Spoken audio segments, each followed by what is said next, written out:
I'm Mike. And I'm Adam. And this is Stuff and Waffle. Two friends talking about stuff, and often as not, waffling with frequent reference to Bond cars. I was having a think the other day. Off the back, it's easy. Easy, fella. Yeah. No one got hurt in the process, it's fine. Off the back of, I don't know, something I was reading. And there were quite a few good suggestions on this particular topic. Obviously, all of these are quite personal, because who would you class as your automotive heroes? Oh, very good. Yeah, that's a good question. Yeah, there's probably a few. Yeah, that's it. I don't have one specific. I do have a selection, though. I would probably put Sir William Lyons up there, the founder, for obvious reasons. For obvious reasons, the founder of what became Jaguar, but was not to begin with.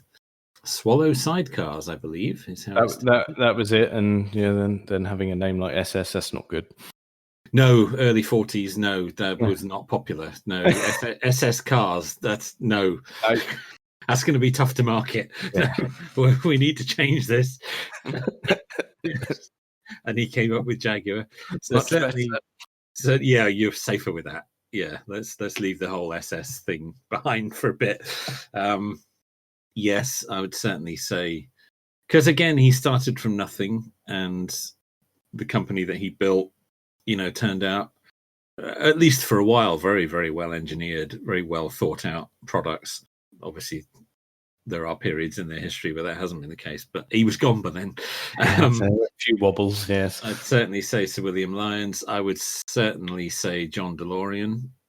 Oh, yes. Controversial in some circles, but I think despite how that ended, what he was trying to do was very admirable. He wanted a car that was sustainable and fuel efficient and safe, and wasn't going to rust away to nothing in no time at all. He was very much fighting against the kind of planned in obsolescence that's very much, or was certainly very much, part of the motor industry in those days. And I think despite how it ended up, I think what he was trying to do was very good. And I think he would have greatly approved of Tesla. I think that would have been his sort of thing. I think he'd have... Yeah, I think so. That would have been what he wanted to be, really. What he wanted is what I DeLorean think so. would have been, in his eyes. I think if DeLorean had survived, they might well have gone down the electric route at some point. But it was not to be. But yes, certainly those two spring to mind straight away. There are no doubt others. Well, that's it. I mean, one thing I do like about the DeLorean story is not only was it all of that as well, but I remember my dad telling me about the choice in where he chose to put the factory. Yeah. Yeah.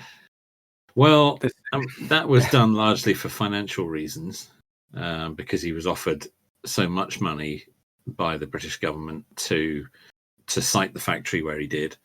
It sort of didn't help later on, because the way the deal was set up, the more people he employed, the more money he got. So, he just started, even though the company was not doing particularly well later on, he just kept employing more and more people, because it meant he could claim more and more money from the government. So it was a bit of a one-sided deal. But certainly, yes, putting a sports car factory in the middle of Belfast was certainly a bold choice. Yes.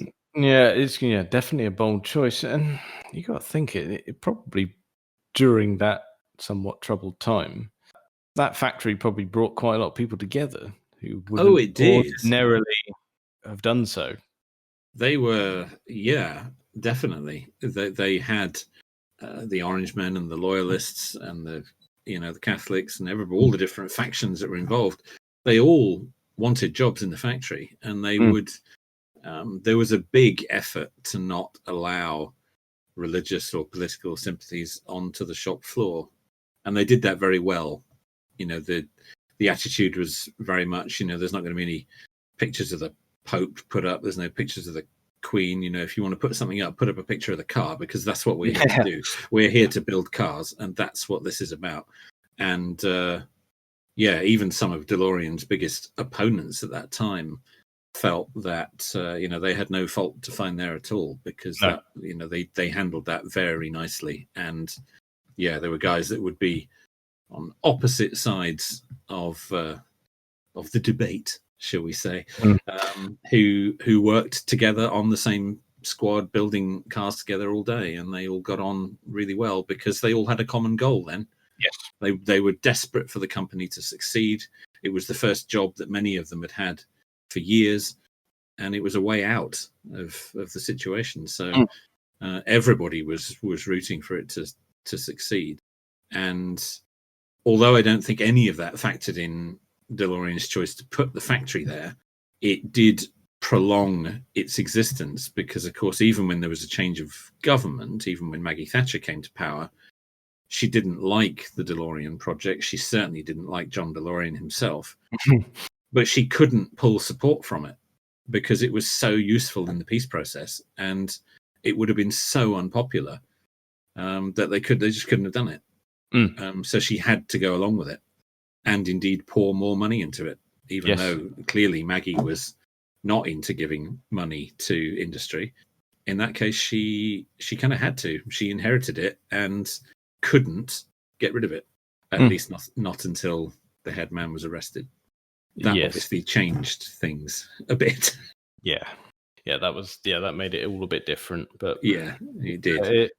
Like I say, its placement, that was that one thing that my dad hung on to. He said it did a lot of good. It did.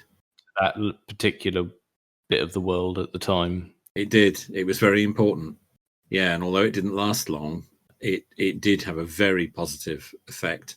And everybody who worked there really wanted to be there and wanted it to succeed. I don't think there was anybody there who didn't really believe in it. And I don't think it was a belief in the car. I think it was a belief in the man. I think they wanted, they believed the dream. The DeLorean dream. They wanted it to succeed, and they wanted him to succeed. And he was so different from them. He was so Hollywood, so tall, and the tan skin and the tailored suits, the supermodel wife. It was all there, and he had this personality that could convince anybody to do anything. Not that they needed a lot of convincing, because it was here was this company with a something of an international reputation who was gonna make a big difference, and it did. For a while, it did make a big difference. It did, yeah. And it was a terrible shame that it couldn't be saved. I mean, DeLorean himself always claimed that the company could have continued, and it was Maggie who pulled the plug. I don't think that's entirely fair, but maybe it was. I don't think she needed much of an excuse to pull support for it, and I think his arrest in the States was all they needed. Yeah, that was it. That was the nail in the coffin, really, wasn't it? Yeah. Even after the outcome, the damage was done, though. Yeah, it was. But I also think he went too fast. I think he wanted everything too quickly. He was trying to sell a specialist sports car, and he was making it in colossal numbers, really. And the market wasn't there for it. That's true. By the end of 81, they were producing 80 cars a day. That's a lot.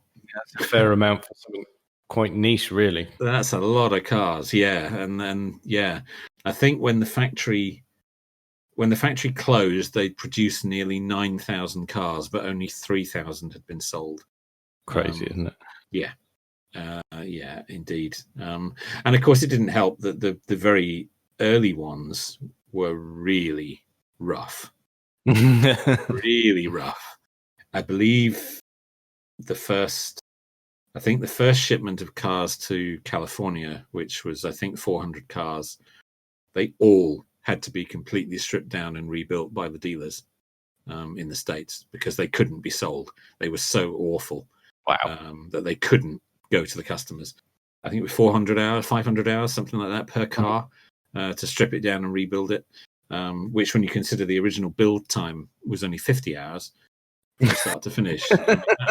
You know, and I don't think a lot of the dealers in the States ever got paid for that. They just took the cars and thought, oh, Christ, we can't give these out. Our reputations will be destroyed. But again, the way the finances are set up is that a lot of the dealers had invested money in the company. To become a dealer, you had to buy in to it. That was how DeLorean raised the first few $1 million to get it started. Even before the British government were involved, a lot of the money was coming from the US dealers whom he knew, and they trusted him from his days at General Motors. And he came along and said, right, I'm doing a new venture, but I need you to buy into it. And they all thought, oh, well, yeah, because they trusted him. He's done fabulous things for us before. So yeah, let's chuck in a few million and see where this goes. And of course, for a while, you know, people were willing to pay a premium for the car until they'd seen it. Yeah, that was its undoing. Yeah, it got better. You know, the later cars were put together a lot better, but certainly particularly that first shipment, they were rough. But it was an inexperienced workforce. They'd never built a car before. They knew nothing about building cars. They had to learn, and there wasn't a lot of time for learning. The factory was up and running very quickly. And I think even Ford at the time, when they were asked, you know, how long does it take to develop a car, completely new car, they said 5 years. And DeLorean had done it in 18 months. With the help of Lotus, of course, who took the prototype and turned it into a production model. But Lotus, whilst they got a lot of the engineering problems sorted, Lotus had no experience of mass producing cars, and DeLorean wanted mass production. He didn't want a low volume run. This was going to be big. This was full scale mass production. And again, it came back to the money in that he was trying to, later in 81, he was trying to float the company on the stock market. So he needed his company to look busy and successful. So even though sales were falling, he increased production to try and gauge more investment. So it became a bit of a vicious circle in the end. In that the cars weren't selling, the quality was not best, but he needed more money. So therefore production had to go up and employ more people, because that meant you get more money from the government, and it just cycled out of control until not Christmas 81, I think it was spring 82 when the company first ran out of money and he had to ask for a bailout to pay the wages. Yeah, the wheels were starting to come off there. The wheels were awful analogy. That's a terrible analogy, but yes. But by that point, he was employing nearly 3,000 people. Build cars that weren't selling. Building cars that weren't selling. Yeah, that was the problem. Had he gone slower and, you know, tried to build it up, it may have succeeded. Yes. It may well have succeeded. Had he taken the time to iron out some more of the problems and get the build quality a bit better, and accepted that you weren't going to get General Motors numbers for a few years, you know, it could have worked. It wasn't a terrible car. It was easily comparable to, well, certainly comparable to something like a TVR of the time or a Lotus of the time. To be fair, I mean, for the first couple of months in the States, it outsold the Porsche 911 because there was such a hunger for it. Yeah, such a hunger for it. People really wanted it because it was something different. I think I'm right in saying it outsold the Mercedes SL as well. Well, bloody hell. They love that in America. Not for long, but it, for a little while when it was first launched, and people were willing to pay over the odds to get one. They were paying over the sticker price. Oh, okay. So secure one. Oh, a bit of a queue jump. Yeah, people really wanted it. It was because it was marketed very well, particularly in the States. Well, like you say, it comes down to the visuals as well. It still looks futuristic to this day. It does. It does. It still looks fantastic, and you see one in the sun with the bare stainless steel. I mean, it is very striking. It's a very striking looking car. It's just a pity that sort of engineering didn't back it up, but it certainly is not a terrible car. There were worse cars being produced in larger numbers at that time. Oh, good heavens, British Leyland. Well, there you are. Sorry, what was that? There you are. You go and buy a Jag XJS of the era that had been loosely screwed together by some people that really weren't interested from the cheapest possible components. It, you know, I mean, we laugh, but it really was the case. It really was the case. I'm sorry to say. So yeah, it's easy to look at it now, and and a lot of people do call it, a piece of crap. But yeah, it had problems, but it was in the landscape of cars of its ilk available at that time. I think it held up reasonably well, actually. Yeah, particularly against the lower volume stuff like the Lotus Esprit or TVR, whatever it would have been at the time. That kind of, or certainly, as you say, anything from British Leyland. It was not that bad. No, not at all. No. And had they gone a bit slower, it might have worked. Yeah. I come back to, I do think what he was originally trying to achieve was admirable. He was looking at things in a way that no one else in the car industry at that time was looking at. He was looking at safety, fuel efficiency, sustainability. That was part of the reason for not painting it, was that, that was better environmentally. Crash resistant understructure, which didn't make it into the production car. But if you look at the prototype and all the things, that had airbags. That was unheard of at the time. Yeah, that's way ahead of its time, isn't it? Way ahead. None of that made it into the production car, but which was partly down to Lotus, who said, "Well, you'll never mass produce this. It's too complicated. We've got to get all this crash resistant understructure and these airbags and all this car. That's all got to go." Oh yeah, you don't need that. Don't need any of that. And one by one, all the things that he wanted it to be got eroded away by Lotus, which was a shame, because he wasn't keeping an eye on the engineering. He was off in New York managing money and not looking at what they were doing to the car, which was a shame. Again, if it had been done on a smaller scale and done slower, we may still see DeLoreans on the road today. Yes, we could have had many DeLorean. We could have, and it could have been good. They were preparing a second model. In fact, I believe even the tracks in the factory had been laid out for it, which was going to be a 5-door saloon, or 5-door hatch, effectively. Because there were a few mentioned. There aren't there a few concept numbers kicking out there? There's a 24, a 44, and something else. Yeah, there are some drawings of what would have been the DMC-24. Yeah, the first car being the DMC-12, and where those numbers come from has been debated. But DMC-12. Some people say, oh, well, that's because that was the target price, $12,000. Other people say, no, it's because it was car number 1 and it was 2-door. And then the DMC-24 was going to be car number 2 and it was 4-door. Okay. That seems more plausible than setting the model number around the price. That seems a bit daft. That seems a bit daft, especially as it eventually listed at over $25,000. Which, sounds fine now. Then, good God. At the time, yes, that was very expensive by the time it hit the market. It was over double his target price, which again was partly down to Lotus and not knowing how to prepare a car for mass production. And there were a lot of problems in it, which again is not unusual. We all know, problems are still resident in cars even when they go into mass production. It needed to be right, and it wasn't. Doors were a big problem. The weight distribution being wrong was a big problem. Putting the weight of the engine behind the rear wheels. Way off, isn't it? Way off, which again was down to design, in that they wanted to be able to fit a full set of golf clubs in it. And the only way to do that was to put them inside behind the rear seats, which of course meant the engine had to be pushed backwards. The game of golf has a lot to answer for in car design. It does. There's a lot of cars gone slightly wonky in order to fit a full set of golf clubs in them. I'm afraid to say. Yes. There's some Jaguars that suffer from that problem as well. the slightly elongated and bulbous boot of the 1990s XK, I believe, is precisely down to fit some bats in there. Fit some golf bats in there, yeah.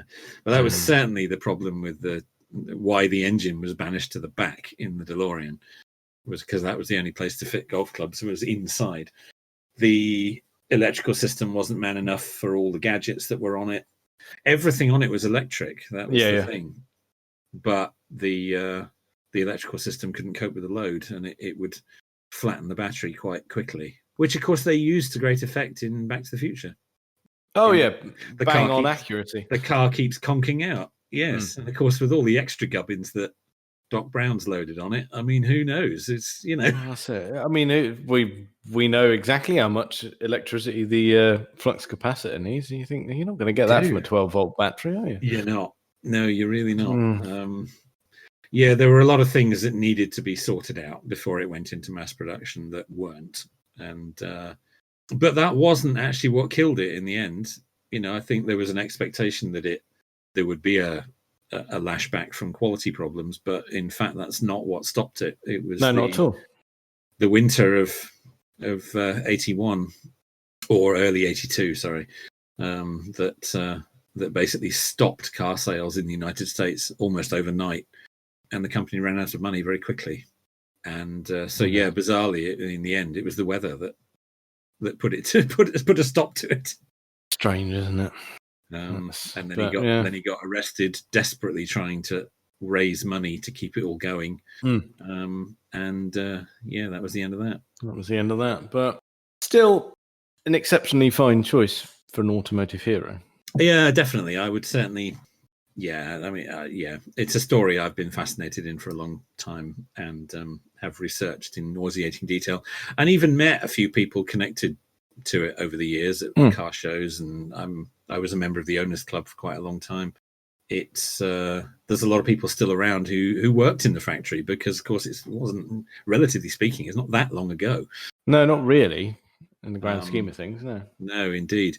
There's a chap called Barry Wills who ended up as managing director of the factory. He's written a couple of books on the subject that are worth seeking out. He also has a Facebook group called DeLorean Historians.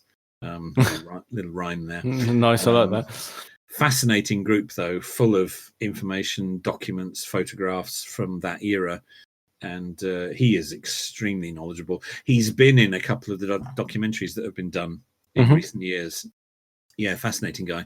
He worked for Jaguar for a while as well. But his time at DeLorean, short though it was, it was fascinating. Quite a few anecdotes to come out of that one. They're definitely worth checking out the Facebook group. Splendid. A lot of good stuff there. But yeah, I would say John DeLorean would be up there for me. Well, that's fine. It's excellent choice, I have to say. Really. Thank you. Well, it's a captivating story, like you say. It is, and there's always new wrinkles to it. You can always learn a bit more about what might have gone on. It was an international story, and there were so many different facets of it, and everyone's got an opinion on it. Yes, and everyone thinks they know something about it, but until you actually research it and find out what really went on, there's a lot to it. There is a lot to it. Yeah, there is a lot to it. It is fascinating, and I think it's interesting now. I think there were 3 or 4 movies have been made about it in the last couple of years. Yeah. We've had a few that have made it to cinema, some bit of television, anything. Yeah, the BBC documentary just a few weeks ago on it. The best documentary was one that the BBC did years and years ago called Car Crash. Oh, I remember that. Car Crash, the DeLorean story. That is superb. That's the best documentary that has been done on the subject. It was very impartial. They interviewed a lot of people involved in it.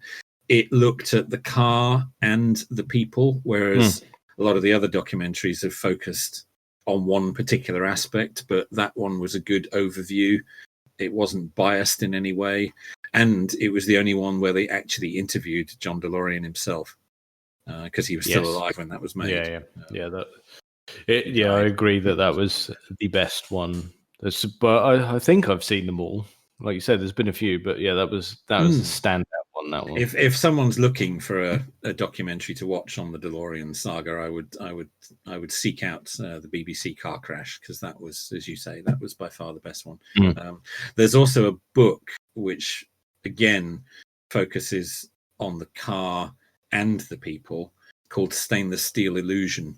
That's definitely worth seeking out. I do have a copy of that. I read it cover to cover. It looks at the car from the factory from a great technical detail, but it also looks at the background of a lot of the people that were involved in it. Yeah, Stainless Steel Illusion. It's on Amazon. That's also worth a look. Oh, an excellent recommendation then. I think so. Yes, it's one automotive topic that I can, as you've probably gathered, can talk about in nauseating detail. Well, I don't mind a bit of that because it's interesting. It's all good stuff. Yeah, so I like that. Do a whole podcast just on that. Well, if anything, we're going to come back to that, aren't we? It's going to run that one. Yeah, absolutely. And don't even get me started on the time machine, because then we'll just be away then. I know, I'm going to put a lid on you there then. Yes. Not now. Not now. Let's not get into that. There's a time for that. Yes. We'll set you off another day on that one. Yeah, I think so. No, that's fine. No, because I've been thinking about my automotive heroes. And I did scribble down a bit of a list. Okay. And there's a theme. Is there? Yes. It's all motorsport. I thought it might be. I thought it might be. That's where my knowledge is probably weakest. Well, I think I've picked some well-known names, I think. Particularly in the world of rallying. And growing up with that, my dad was a big fan, so it's inevitably going to rub off a bit. Yeah, true. And I remember Colin McRae sort of coming of age. Yeah, as we were watching him on the TV, the early 90s, in his Subaru days of right, where he started out in the Legacy and then went on to the Impreza. Yeah, he's a massive standout. I remember the 95 season that he won with all of the saga that surrounded that. It was that thing of going, we have to be in front of the television. We couldn't be there for whatever reason it was, but we had to know what was going on. Yeah. That Sunday, everything else stopped because we had to know if he'd done it. Because, I mean, I recall that from the times from the Friday and Saturday where he was just obliterating Carlos Sainz after the previous rally, which was in Spain, I believe, and ProDrive, who ran the Subaru team, had issued team rules that they said, I'm sure it was whoever was leading at the end of Saturday out of the two Subaru team members, McRae and Sainz, they said, we're issuing team orders on Sunday. You hold position. We're on for a 1-2 here. Do not cock this up. Okay. Yeah. And McRae, he was quite young at the time, did not like that, and went out and just did colossally fast times. At which point, Subaru actually sent some team members onto the stages to slow him down.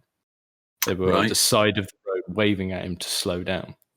And I think there was a point in which they said, look, if you don't toe the line, you're not going to have a job.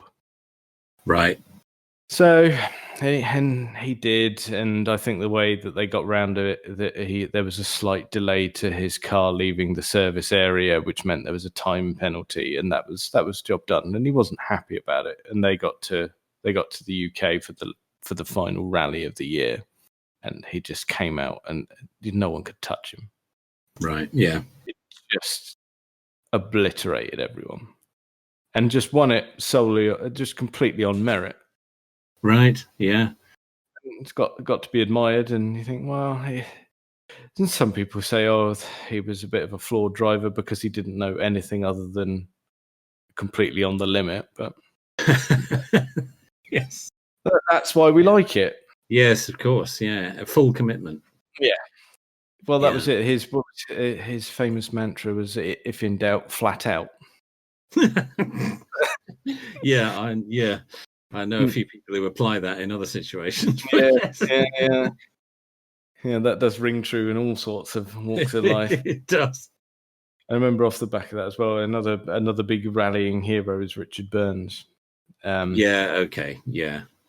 Just again for the same, just such a great person who was incredibly talented as well. Yeah. And that 1 year, I did actually attend the showdown year between the McRae and Burns in 2001.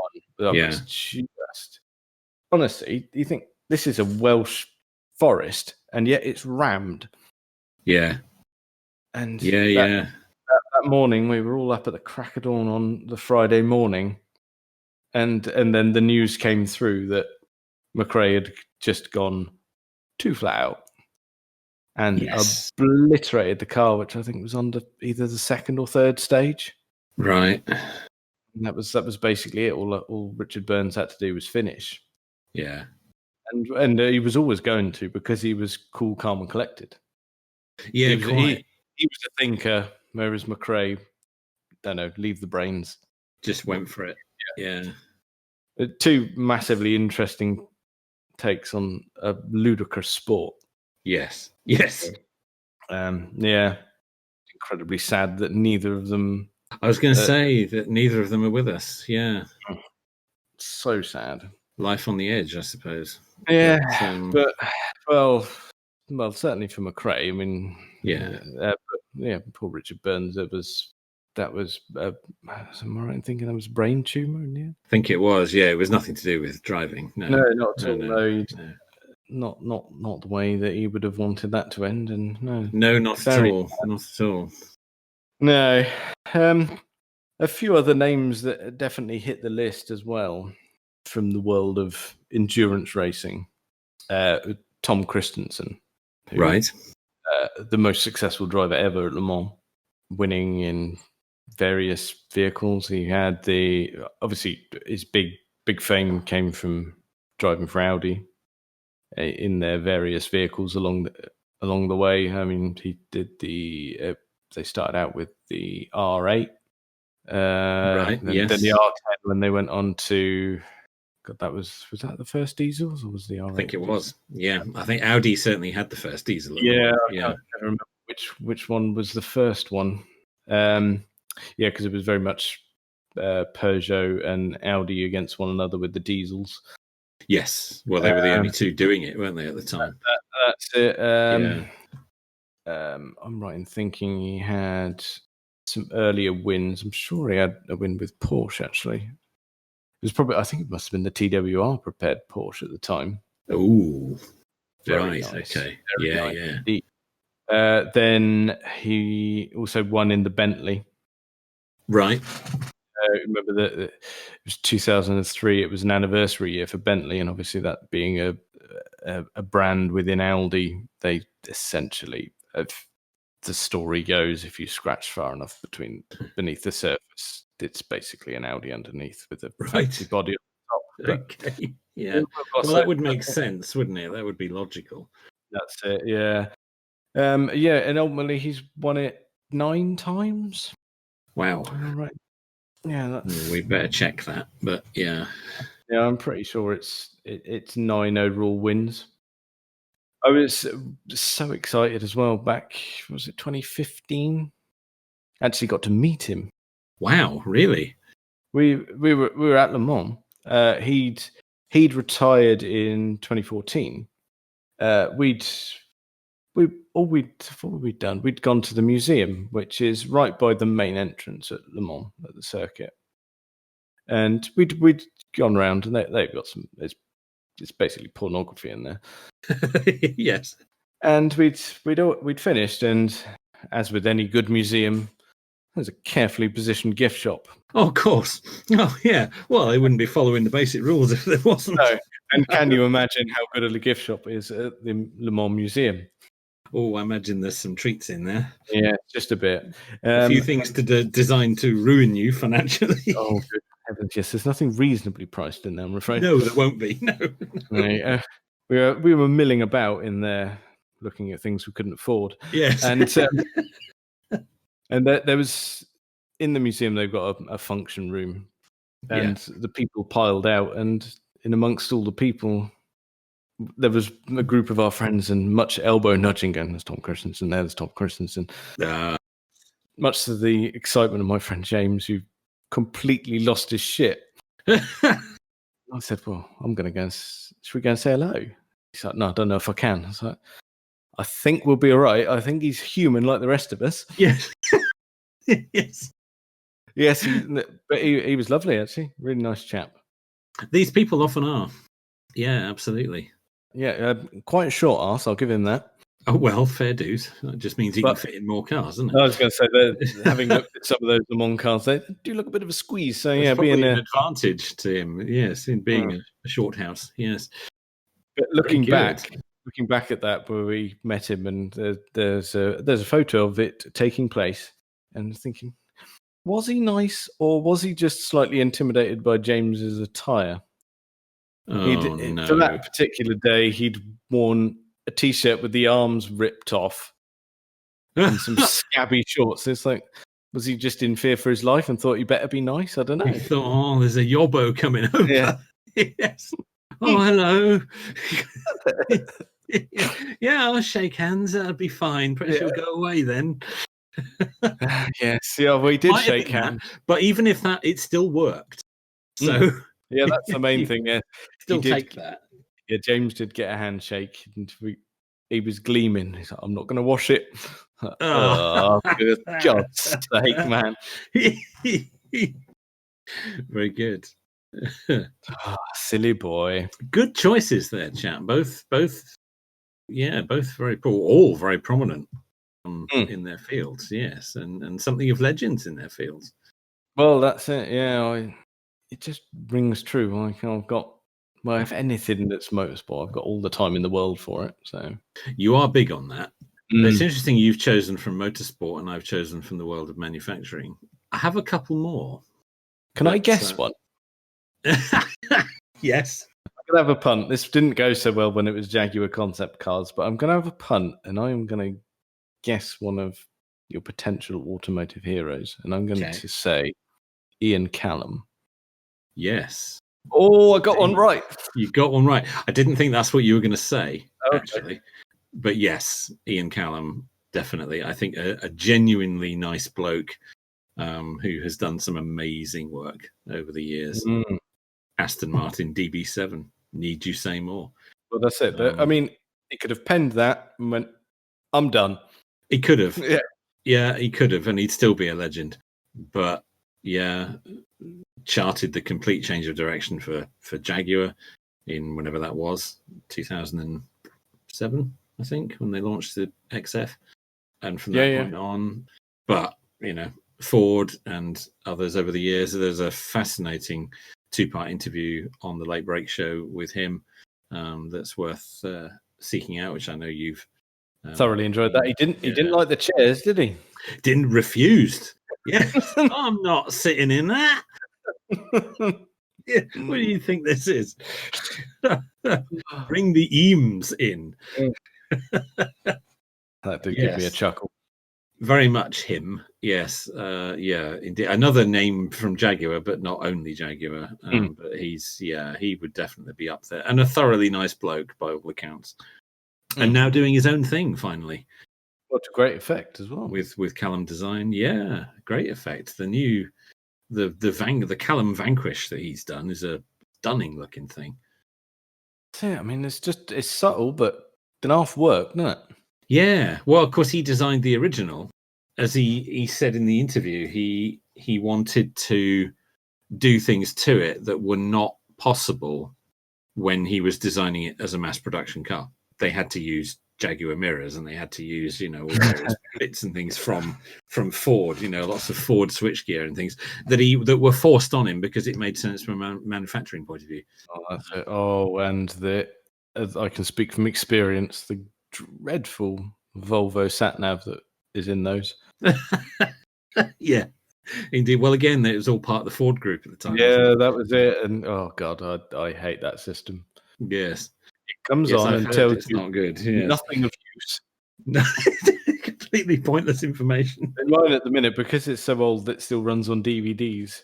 If the DVD if it can't read the DVD, you can't make the screen go away. So I've got steering wheel buttons for it, and if you accidentally nudge one, the screen comes up and goes, "Oh, your DVD's dirty," and it will tell you that for the rest of your motorway journey. Oh no!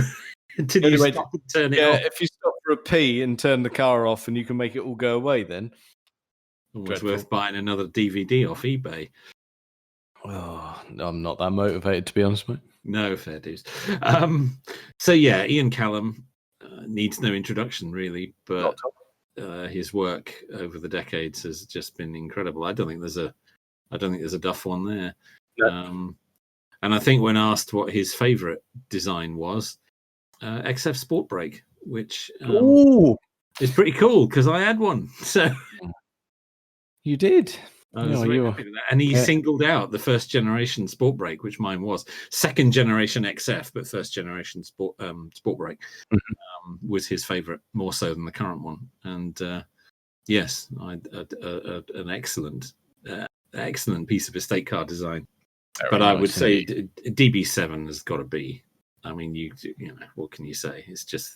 Yeah, I'm not even going to argue for the sake of it. That is the one. It just is. Yeah, absolutely. And someone else who we won't dwell on because he needs no dwelling on, who I think would probably be my fourth and final automotive hero would be Elon Musk, who I thought was going to be your guess. No, because it's one of those things. I would have assumed you'd been on the fence with Mr. Musk. I think he's a bit of a dick. Yeah, since I mean, specifically automotive terms, because he has turned an industry on its head pretty much single-handedly. I think that's what earns him a place on the list. Yeah, I mean, love him or hate him, believe in electric cars or not believe in electric cars, he has changed the industry. Whether you wanted it or not, whether you think it's a good thing or not, it has happened. There would not be electric cars from Jaguar or BMW or Mercedes or any of these people had Tesla not existed. It just wouldn't have happened. No, and he has forced the issue and made it happen. And for that reason alone, you know, whether you agree in it or not, it's a fact. It's there. He's done it. And I think, but I think a lot of these people, you know, like I think Steve Jobs was a dick, but he's it's a love-hate thing, isn't it? It is. You don't have to deal with them on a day-to-day basis. You can appreciate their achievements from a distance. Quite. And I think being a disruptor at that scale, you kind of have to be a bit of a prat. Well, that's it. You couldn't do it otherwise. If you had the bit in your head that cared about people's feelings, you're never going to achieve like that, are you? No, you'll never do it. You have to be incredibly single-minded and incredibly focused, and willing to go without sleep for days on end. You do need that ruthless element, don't you? You do. You have to not care. I mean, Bill Gates in his early days was the same. All these people who get to that level and who change industries are like that. And Elon is no exception. What he's done, he's changed the world as much as Steve Jobs did. You know, yeah, that was it with iPods and iPhones. This is the same thing with cars. Yeah, it is. The difference is that Jobs was not an engineer. He had other people working out how these things were going to happen.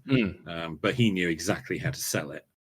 Elon's kind of the other way around. Elon's not that interested in selling, and he's not that interested in running a company. He gets excited and fired up by the engineering. I'm the same, really, in my professional life. I don't really run the company. I have, my business partner does that. I'm into the tech. Elon's the same. He's out on the shop floor. He's not in the boardroom. No. He's out on the shop floor programming the machines and deciding on what materials they're going to use. He's not in the boardroom or out in the showrooms. He's on the factory floor. hearing you explaining your reasoning, I think it's an exceptionally valid choice and probably, I don't know, the most relevant at the moment as well. Certainly relevant for the moment. The others that I've mentioned, certainly I admire, and all have had a significant impact in their industries. But I think only Elon has turned the industry on its head. Yeah, I think. And the rest of the industry has kind of allowed him to do it.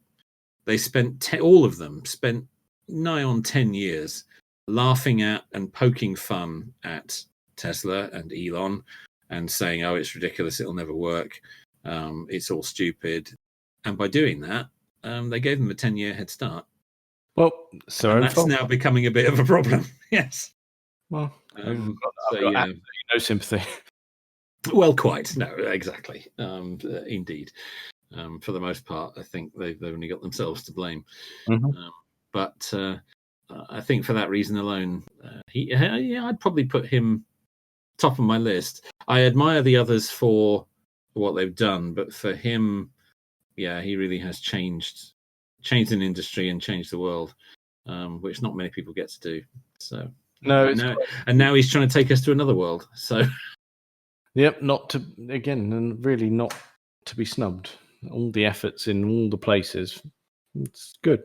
Yeah, I still don't understand really how he's been able to achieve so much, because he's still only 40. What is he? 46, 47? It's a lot, isn't it? He's crammed a lot in that time. Yeah, because PayPal as well. Yeah. Online transactions and things were very much, again, he changed that industry, created an industry really with that. There was nobody else doing that kind of stuff before PayPal. There's still no strong rival for it, even now. No, not really. No, we all still use PayPal because it's there and it's just easy. Yeah, well, absolutely. I know. You know that as a web developer more than most, how widely it is used. Yeah, I mean, people love it. I mean, as a web developer, I hate it, but there we go. Everything he does is kind of I mean, he's not someone to bet against. No. No. A lot of people have lost a lot of money trying to do that. Yes. No. Yeah, an excellent choice. Yeah, I'm surprised I didn't think of that sooner, actually. But I'll tell you what, I've got another one. Oh, very good. That it should have been more obvious to me. I mean, I know we've said automotive, and that's an ambiguous term, really. It's a wide topic. It's a wide term, and I know you're going to hate me for it, but I'm going to bring up someone who is involved with 2 wheels rather than 4. Okay. But again, still from the world of motorsport. No, you said automotive. That it all counts. Yeah. But Valentino Rossi. Oh well, yeah, okay, yeah. Even I know who that is. Yeah, see, that's how wide that is, because even the top level of motorcycling is still, if you compared it to its equivalent in cars, Formula One, the Formula One names are synonymous with day-to-day life. Yes, I think they're almost household names, aren't they? Yeah. The motorcycle names are not, except his. Yeah, that's true. I mean, I'm not interested in bikes at all, and I know who he is. So that says it, doesn't it? Yeah, what he's done for that sport is ridiculous. Because he started in that sport in '96 in the support classes, and the top class at the time was being dominated by an Australian called Mick Doohan. Right. Phenomenal rider.